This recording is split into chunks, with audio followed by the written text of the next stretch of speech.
Before airtime, I spoke with Donald Trump's campaign manager, Kellyanne Conway.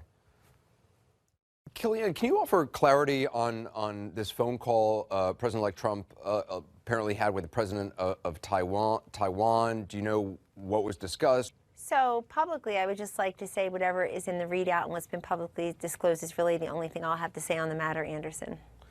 I mean, the reason I'm asking, as you well know, is that the U.S. doesn't recognize Taiwan as its own nation. There's obviously a strong unofficial relationship. The U.S. views Taiwan as part of China, doesn't support Taiwan independence.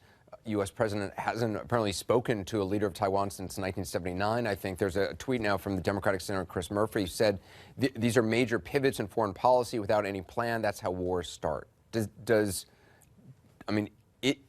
Can you say if this does signal some sort of a shift in the president-elect's strategy vis-a-vis China or Taiwan? Well, it sounds like Senator Murphy's tweet is pretty incendiary and does not signal much of a shift from what seems to be the doctrinaire Democratic response to the election results. I mean, this is how wars are starting, and it's a major policy shift because he had a phone call. That's pretty negative and pretty presumptuous. But there is a widespread belief that this is something which China takes very seriously, and this has been longstanding U.S. policy toward China not to recognize Taiwan. Right? But again, I can't discuss anything beyond what's been publicly said, and I won't do that. And this is the president-elect. This will be his administration. He'll be commander-in-chief, and he'll be president of the United States imminently now. And he either will disclose or not disclose the full contents of that conversation, but he's well aware of what U.S. policy has been. There have been questions raised about the briefing materials that President-elect Trump has used in phone calls with world leaders, whether or not he's used State Department briefing booklets and information and the expertise of people in the State Department that's been available to him. Can you confirm if he did consult that before this phone call? I can confirm that he has access to those materials, and he has access to daily briefings. He has access to other information that comes to him from official government agencies and Does elsewhere. he use it, though? Of course he uses it. He reads everything. I mean, the guy, he's the busiest guy on the planet, pretty much has been for a while now. But as president-elect is fully engaged, just pours the time in, has talked to, he and Vice President-elect Pence have talked to probably about 45 or 50 leaders now, or met them. He's talked to probably 80 people or so as advisors, folks who are offering their counsel, their experiences, their vision. He takes information that is given to him and provided to him. He avails himself of any number of different information sources, including those that come from the State Department, including those that come from intelligence briefings. So is there, just in terms of how it works, is there a policy before talking to a world leader or the president of Taiwan that he would be briefed by the State Department, or that he would make sure to be fully up on Taiwan's unofficial relations?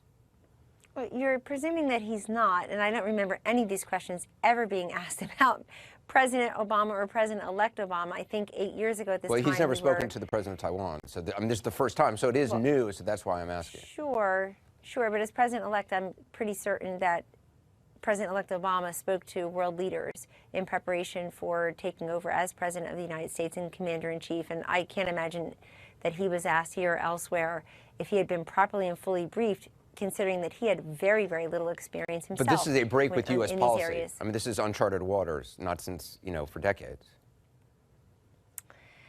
Anderson, President-elect Trump is fully briefed and fully knowledgeable about these issues on an ongoing basis, regardless of who's on the other end of the phone.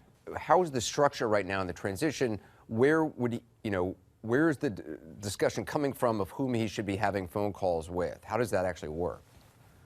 Well, that just works in a very orderly fashion. It's a matter of the executive committee. It's a matter of the president-elect, the vice president-elect, other advisors to the transition making suggestions, and we're happy to schedule the calls. There's a very orderly process. We make sure that there is plenty of time for those phone calls, that there's proper briefing, and so far they've just gone really well in terms of dozens and dozens of phone calls and a few meetings with world leaders by Vice President-elect Pence and President-elect Trump, all the while being very sensitive to the fact that we have a current president and current vice president still in office. He at least is having these private conversations, giving a readout here and there about them, but not trying to make policy and not trying to make waves until he's actually the president in 6.5 weeks. I mean, I guess that's the question, whether a phone call with the president of Taiwan, which is a major shift in U.S. policy, or, just having that direct contact is in fact making waves. There's another piece of CNN reporting. A different administration official says there was no contact with either the White House or the State Department about the call beforehand. Can you confirm that? I can't confirm that, but I can tell you yesterday there was a major shift in policy in that Donald Trump and Mike Pence went to Indianapolis and helped Carrier broker a deal that kept 1,100 employees here. Why is that relevant? Because that's a major shift in policy. The current president could have done that. The current vice president could have done that. They just did not do that. And this is, you see these major shifts in policy. Taiwan is different than that, certainly. But I can't confirm particular intimate details of phone calls that are being had between the president-elect and world leaders. I just won't do it. And obviously we did a lot of reporting on that yesterday, particularly, as well as both President-elect Trump and Vice President-elect Pence, their thank you to the beginning of their self-described thank you tour.